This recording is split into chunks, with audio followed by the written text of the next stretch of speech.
ఓం శ్రీ మహాగణాధిపతయే నమ. ఓం శ్రీ గురుభ్యో నమ. ఓం నమ శివాయ.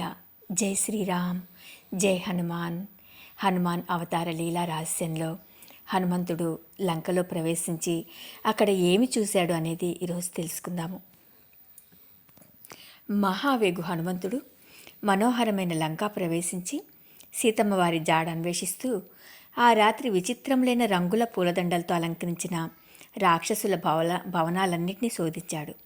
రావణుని రాజమహల్ను, అందులోని ఉపగ్రహాలను, రాక్షస నాయకుల సౌధాలను చూశాడు. ఎటు చూసినా స్వర్ణమయంగా శోభాయమానంగా ఉన్న ఆ సౌధాలను తిలకించి హనుమంతుడు ఆశ్చర్యభరితుడయ్యాడు. ప్రపంచంలోని వజ్రవైఢూర్యాలు, బంగారము అక్కడే నిక్షిప్తమై ఉన్నట్లున్న ఆ పట్నం కళ్ళు మిరిమిట్లు కొలుపుతూ అత్యంత అద్భుతంగా ఉంది. మహామహిమాన్వితమైన ఎన్నో అంతస్తులు కలిగి ఎంతమందికైనానూ చోటు కల్పించగల అద్భుతమైన పుష్పక విమానాన్ని మారుతి చూశాడు. అతి మనోహరమై వసంత ఋతువు కన్నా రమణీయంగా ఉన్న ఆ విమాన శోభ ఆశ్చర్య పొందుతూ ఆ విమానాన్ని చూసి ఈయన ఆశ్చర్య పొందుతూ ముందుకు సాగి రావణుని శయనమందిరం ప్రవేశించాడు హనుమంతుడు. రావణుని రతిగృహంలో చిత్రకంబళి మీద రంగురంగుల చీరలతో, రంగురంగుల పూలదండలతో, నానావిధాలంకారాలతో, నానావిధ వేషాలతో ఉత్తమాంగనులు పడుకొని నిద్రపోతున్నారు.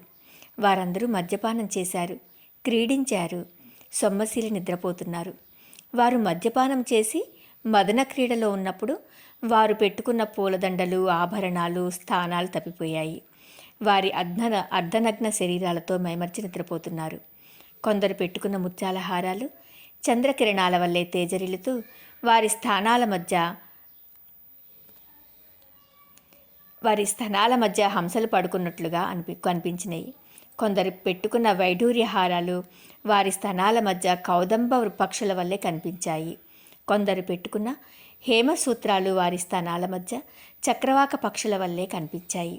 వారు విడుస్తున్న ఊపిరులకు వారి పమిట చెరుగులు మాటిమాటికి వారి ముఖాల మీద కొట్టుకుంటూ మనోహరమైన కాంతులతో గాలికి ఎగిరే జెండాల వల్లే కనిపించాయి.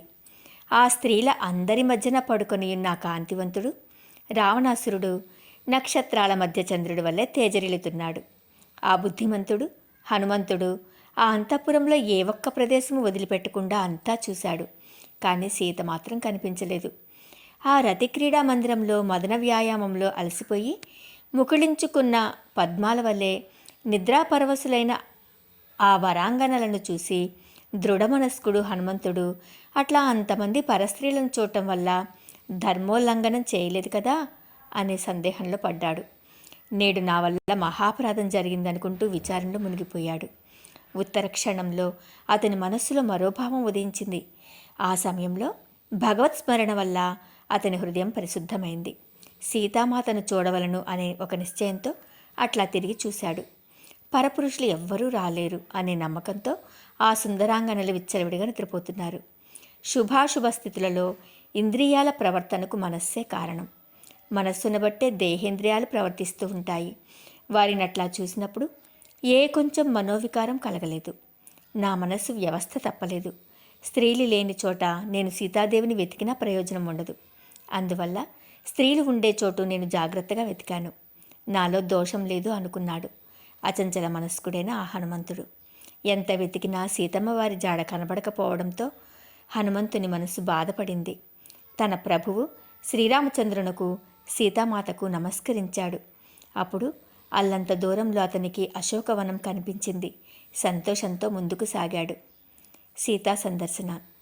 ఆ యుక్తిపరుడు హనుమంతుడు సూక్ష్మ రూపంలో అశోకవనంలో ప్రవేశించాడు.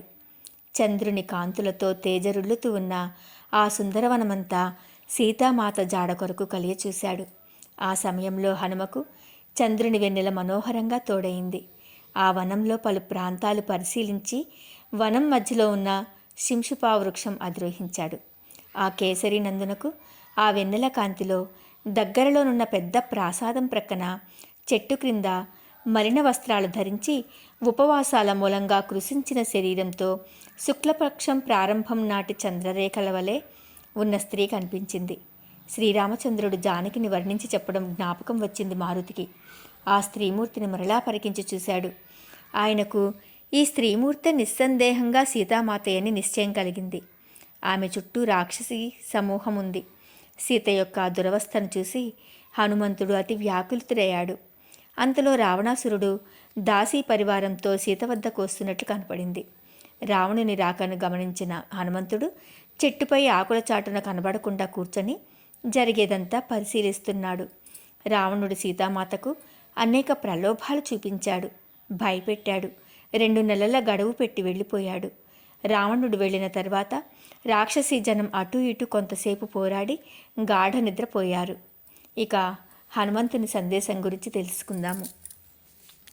హనుమంతుడు అదను చూసుకుని సీతామాత కూర్చున్న చెట్టుపైకి ఎక్కి కొమ్మల గుబురులో కూర్చొని కోసల దేశ భాషలో ఆది నుండి దశరథుని విషయం మొదలుకొని రామలక్ష్మణుల వృత్తాంతం ఇప్పటి వరకు మధురవాణితో వినిపించసాగాడు. సీతాపహరణం తర్వాత సీతను వెతుకుతూ రామలక్ష్మణులు సుగ్రీవునితో సఖ్యత నెరపడం, సీత యొక్క నగలను చూడటం, వానర వీరులు సీతను వెతుకుటకు నలువైపులా వెళ్లటం, సాంగోపాంగంగా సారాంశ కథను వినిపించాడు. తన ఆగమన విషయమును తెలియచేశాడు. ఈ మాటలు విన్న జానకి ఆశ్చర్యానందాలను పొందింది. సీతామాత పైకి చూసింది. హనుమంతుడు తెల్లని వస్త్రాలు ధరించి ఉన్నాడు. హనుమంతుడు చూశాడు, క్రిందికి దిగాడు. ఆమె పాదాలకు సాష్టాంగ నమస్కారం చేశాడు. ఆమె హనుమంతుని అనేక ప్రశ్నించింది. వాటికన్నిటికీ ఆయన తృప్తిగా సమాధానం చెప్పాడు. హనుమంతుని రామదూతగా నమ్మింది. ఆ సమయంలో వాయునందనుడు రామముద్రికను ఆమెకు భక్తితో సమర్పించాడు. దాన్ని చూస్తూనే ఆమె పరమానందం చెందింది. ఆయనను ఘనంగా ప్రశంసించింది. ఆ వానర శ్రేష్ఠుడు సీతామాతను ఓదార్చి రాముడు ఆమె వియోగం వల్ల వర్ణించనలవిగానంతగా దుఃఖిస్తున్నాడని, అతి త్వరలో రాక్షసులనందరినీ యుద్ధంలో సంహరించి విజయుడే ఆమెను తీసుకువెళ్తాడని చెప్పాడు. మహా తేజోవంతుడు హనుమంతుడు సీతతో, అమ్మా, ఇప్పుడే నిన్ను నా వీపుపై కూర్చోబెట్టుకొని సునాయాసంగా నిన్ను సముద్రం దాటుతాను. తల్లి, సంశయించకు. రావణునితో కలిపి లంకనంతా మోసే శక్తి నాకుంది అన్నాడు. హనుమంతునితో సీతమ్మ ఇలా పలికింది. హనుమ, ఇంత చిన్న శరీరంతో నన్ను మోసుకుని రాముడి దగ్గరికి పోవటమా? అది సముద్రం మీద ఆకాశంలో అన్నది. అప్పుడు హనుమంతుడు తన బలమేమిటో తెలియక సీతమ్మ అలా భావిస్తూ ఏదో మాట్లాడేస్తుంది, తన శక్తిని ఆమెకు చూపటం మంచిదని భావించాడు. ఇక విశ్వరూపం చూపిస్తాడు హనుమంతుడు. మహా తేజోవంతుడు హనుమంతుడు తన మహదాకారం చూపించటానికి ఆ చెట్టు అవతలకు ఎగిరి తన దేహాన్ని పెంచడం మొదలుపెట్టాడు. మేరు పర్వతమంత పెరిగాడు. మందర పర్వతమంత అయ్యాడు. అతని ముఖం బాగా ఎర్రబడి ఉంది. ప్రజ్వలించు అగ్నిముద్దలా గోచరించాడు. వజ్రాయుధం లాంటి కోరలతోనూ పెద్దపులి గోళ్ల వంటి గోళ్లతోనూ అతి భయంకరమైన ఆకారంతో నిలిచి చేతులు జోడించి సీతాదేవితో, ఓ దేవి, చూడు నా స్వరూపాన్ని. పర్వతాలు, వనాలు, కోటబురుజులు, ప్రాకారాలు, మేడలు, రాజైన రావణాసురునితో సహా లంకా పట్టణాన్ని మోసుకుని పోగలను. ఇక సంశయించక నాతో పాటే వచ్చి శ్రీరాముని దర్శించమ్మా అన్నాడు. ఓ కపిశ్రేష్ఠ, నీ బలం ఎలాంటిదో, నీ ధైర్యం ఏమిటో నాకు తెలిసింది. వాయుదేవుని వంటి వేగము, అగ్ని వంటి తేజస్సు గల నిన్ను ఎవ్వరూ అడ్డగించలేరు. వానరవీరా, నీ తోడనే నేను రావటం ఎన్నో కారణాలను బట్టి యోగ్యం కాదు. రాముడే స్వయంగా వచ్చి రాక్షస సంహారం చేసి నన్ను విడిపించుకుని తీసుకువెళ్లడమే యోగ్యం. ఇలా రహస్యంగా వెళ్ళిపోవడం నాకు కానీ రామునికి కానీ గౌరవప్రదం కాదు కదా. అందుచేత నువ్వు శీఘ్రమే రామలక్ష్మణులు ఇక్కడికి వచ్చే ఏర్పాటు చెయ్యి అని అన్నది. ఓ దేవి, వానర భల్లూక సేనలకు ప్రభు అయిన సుగ్రీవుడు ఈ కార్యాన్ని సాధించడానికి కృతనిశ్చయుడై ఉన్నాడు. ఆ సుగ్రీవుని సన్నిధిలో నాతో సరిసమానమైన వారు, నాకన్నా అధికులు ఎంతోమంది ఉన్నారు. నాకన్నా తక్కువ అయిన వారు ఒక్కరు లేరు. నేనే సముద్రాలన్నీ దాటి వచ్చాను. అత్యంత సమర్థులను రాజు ఎప్పుడూ మొట్టమొదట చూచి రావడానికి పంపించడు. నాబోటి సామాన్యులనే పంపిస్తారు. మహాబల పరాక్రమవంతులైన వానర వీరులతో మహా తేజోవంతులు రామలక్ష్మణులు వచ్చి రావణాసురుణ్ణి సబాంధవంగా సంహారం చేసి నిన్ను అయోధ్యకు తీసుకువెళతారు అని జానకీదేవికి ధైర్యం చెప్పాడు. ఆ బుద్ధిమంతుడు వాయుపుత్రుడు సీతామాతతో తనతో సమానులు, తనకన్నా గొప్పవారే కానీ తనకంటే తక్కువ వారు సుగ్రీవుని సన్నిధిలో లేరని చెప్పడం ఎంత ఆశ్చర్యకరం. సమయస్ఫూర్తితో కూడిన వాక్చాతుర్యము, నమ్రతతో కూడిన వినయము హనుమంతునిలో ఈ సందర్భమున దివ్యంగా ప్రకాశించాయి. అప్పుడు బుద్ధిమంతుడు హనుమంతుడు ఆనవాలుకు ఏదైనా ఇవ్వమన్నాడు. సీతామాత తన వస్త్రంలో ముడివేసుకున్న ఒక చూడామణిని గుర్తుగా రామునికిచ్చే కోసం ఆంజనేయునికిచ్చింది. ఆమె ఒక గుర్తు వార్తను ఆయన గుర్తు కోసం చెప్పింది. అప్పుడు రామదూత హనుమంతుడు ఆమెకు ముమ్మారు ప్రదక్షిణం చేసి వినయంగా నమస్కరించాడు. అశోకవన ధ్వంసాన్ని గురించి తెలుసుకుందాం. అపార బుద్ధిమంతుడు హనుమంతుడు సీతామాతను దర్శించిన తర్వాత ఇంకొన్ని విషయాలు ఆయనకు తోచాయి. లంకలో నలుమూలలా చూడటం, రాక్షస బలాన్ని అంచనా వేయటం, తన శక్తిని వారికి కొంచెం చూపటం, రాక్షసుల మనస్సులో భయోత్సవం కలిగించటం. ఈ రాక్షసుల వద్ద సామధాన భేదోపాయాలు పనికిరావు. ఒక దండోపాయమే ప్రయోగించాలనుకుని రమణీయంగా ఉండే అశోకవనాన్ని దావాగ్నిలో దగ్ధమైన అరణ్యం వలె ధ్వంసం చేశాడు. హనుమంతుడు 80,000 మంది కింకరులను వధించటాన్ని గురించి తెలుసుకుందాం. రావణునికి ఈ విషయం తెలిసి అగ్గై మండాడు. 80,000 మంది భయంకరులైన కింకరులను హనుమంతుని బంధించమని చెప్పి పంపాడు. ఆ రాక్షస వీరులు శూలాలు, పరిఘలు, ఖడ్గాలు మొదలైన ఆయుధాలు ధరించి హనుమంతుని చుట్టుముట్టారు.